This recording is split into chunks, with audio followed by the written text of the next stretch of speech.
Salut copii! Eu mă numesc profesor Daniel și vin chiar din Hogwarts. Acolo am descoperit secretul magiei. Profesorul Dumbledore mi-a spus că pe strada Nicolae Costil, la Magic Club, jucăriile prind viață, dansează și se distrează de minune. Iar cu ajutorul acestui experiment uimitor, noi vom vedea unde se petrece marea magie.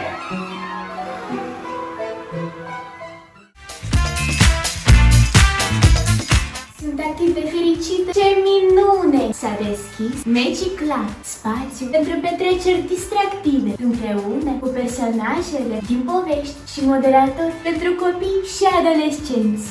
Bine ați venit la Magic Club!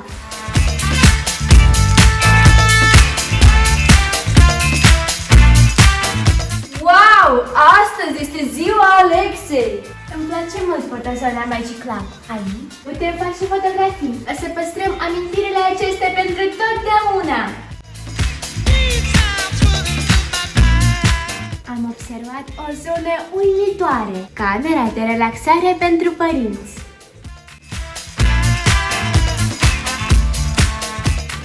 Haideți, prietenii mei, împreună cu mine să dansăm și să ne distrăm. Avem mini-disco, show-uri colorate și karaoke.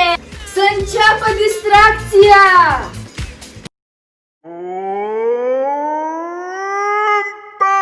Magic, Lasă-ți corpul să danseze, lasă-ți mintea să viseze. Magic, Cu elemente de magie, party, noi îți aducem distracție și energie. Cu Magic Party dansăm. Wow, ce veselie! Aș vrea și eu să fiu acolo! 078 232 777.